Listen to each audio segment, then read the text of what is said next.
Halo, Assalamualaikum. Bertemu lagi dengan Bu Datu dalam materi satuan dan alat ukur.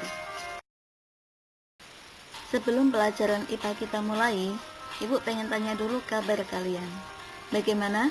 Sehat? Amin. Pokoknya jaga kesehatan dan selalu di rumah. Kita berdoa aja semoga COVID ini segera berlalu sehingga kita bisa segera bertemu. Oke, nah sekarang apakah kalian sudah berdoa dan melakukan presensi? Ayo berdoa dulu dan lakukan presensi yang belum. Kita mulai ya. Masih ingatkah kalian dengan materi yang kemarin? Coba kita flashback dulu. Oke, yang pertama, coba di catatan kalian dibuka boleh dah. Apakah itu besaran dan satuan? Bisa menjawab, berarti kalian hebat. Yang kedua, berapakah jenis besaran itu? Terus, 7 besaran pokok beserta satuannya. Nah, kalian ini wajib diingat loh, besaran pokok. Terus yang terakhir, contoh besaran turunan apa coba? Diingat lagi ya, kalau lupa dibuka dulu catatannya. Kita masuk tambahan materi selanjutnya ya, yaitu mengenai jenis satuan. Sebelum masuk pada jenis satuan, kita ingat-ingat dulu lagi apa itu pengertian satuan. Coba Ibu hitung sampai 3 ya. 1, 2, 3. Betul sekali. Jadi satuan adalah alat pembanding besaran. Nah, untuk jenis satuan itu ada 2, yaitu satuan baku dan satuan tidak baku. Apa sih perbedaannya? Untuk satuan baku itu adalah satuan yang ditentukan secara resmi, berlaku secara internasional, jika diukur oleh orang yang berbeda akan menghasilkan pengukuran yang sama. Contohnya saja misalkan beras ini beratnya adalah 25 kg.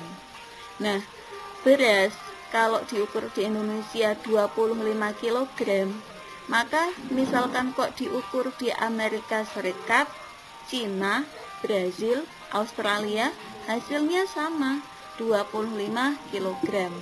Makanya kalau satuan baku itu satuan yang berlaku secara resmi dan menghasilkan pengukuran yang sama, walaupun yang menghitung itu adalah orang yang berbeda. Beda dengan satuan tidak baku.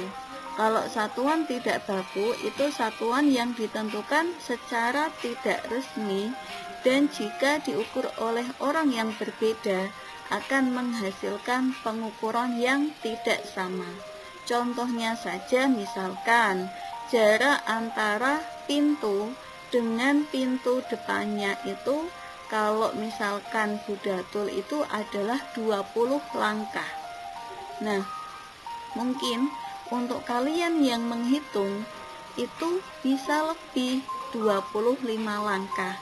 Nah, makanya kalau satuan tidak baku itu satuan yang tidak resmi dan apabila yang mengukur orang berbeda, maka hasil ukurnya pun tidak sama. Paham ya? Untuk contoh satuan baku, bisa kalian lihat di situ ada kilometer, meter, kilogram, gram, celcius, dan sebagainya.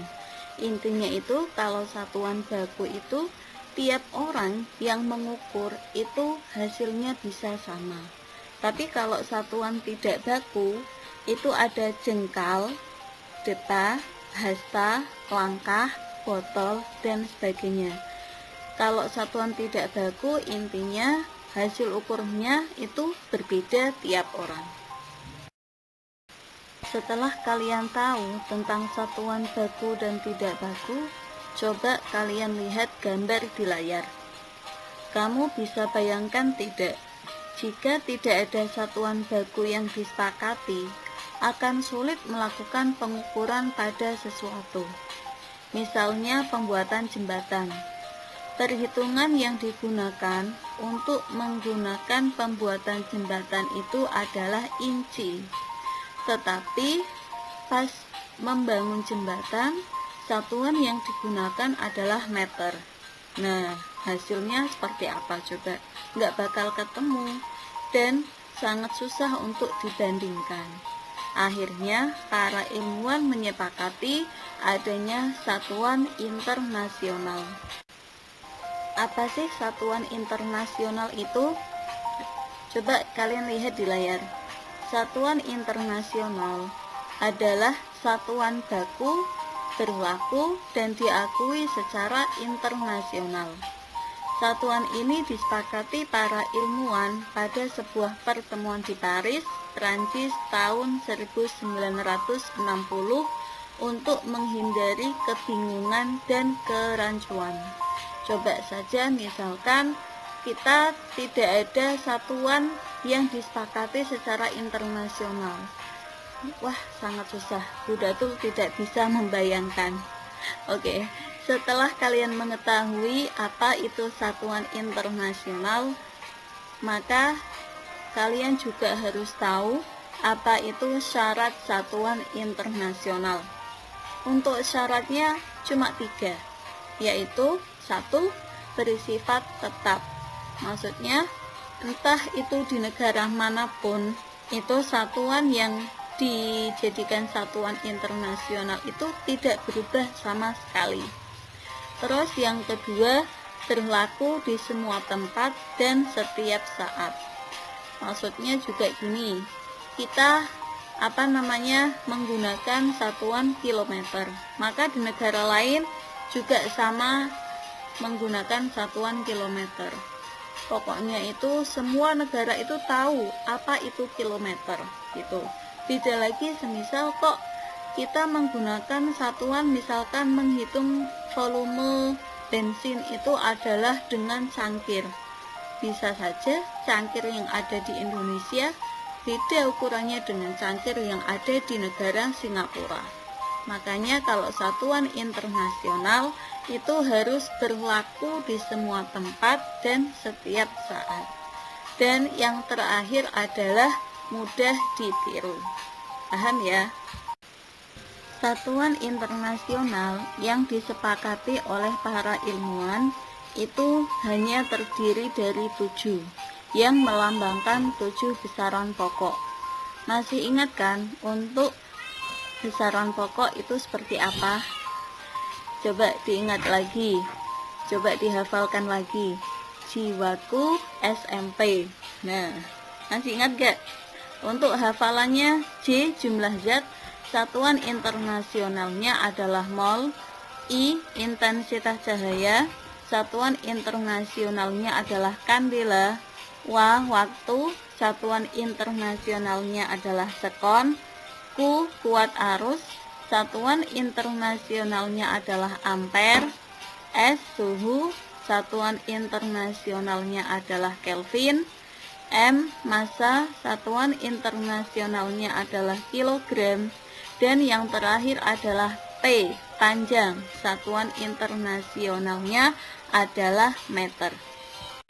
Setelah kalian mengetahui apa itu satuan, jenis satuan yang terdiri dari satuan baku dan tidak baku, serta kalian sudah mengetahui mengenai satuan internasional, kita akan membahas mengenai pengukuran. Soalnya dulu sudah pernah dijelaskan, tujuan kalian belajar mengenai besaran dan satuan adalah bisa melakukan pengukuran sesuai dengan ilmu fisika. Yang pertama adalah pengertian dulu. Pengukuran adalah suatu proses membandingkan suatu besaran yang diukur dengan besaran sejenis yang dipakai sebagai satuan. Contohnya itu di situ sudah ada mengukur pensil dengan penggaris. Nah, pengukuran itu apa? Jadi pengukuran itu membandingkan panjang pensil dengan panjang penggaris. Paham ya? Sekali lagi, yaitu membandingkan panjang pensil dengan panjang penggaris, itulah yang dinamakan dengan pengukuran. Untuk alat ukur panjang ada beberapa macam, yang terdiri dari satuan baku dan satuan tidak baku. Untuk satuan baku itu ada mistar atau penggaris, roll meter, jangka sorong, dan mikrometer sekrup. Itu beberapa contohnya ya. Sedangkan untuk satuan yang tidak baku, itu satu alat ukurnya adalah jengkal, yaitu panjang dari jempol sampai kelingking. Terus yang kedua adalah depa, dua tangan direntangkan, bisa kalian lihat di situ. Terus yang ketiga adalah langkah, dan yang terakhir adalah tali. Alat ukur kedua yaitu alat ukur massa yang dinamakan timbangan atau neraca. Neraca atau timbangan yang ada di gambar mungkin sebagian sudah pernah kalian lihat. Pertama, neraca Ohs.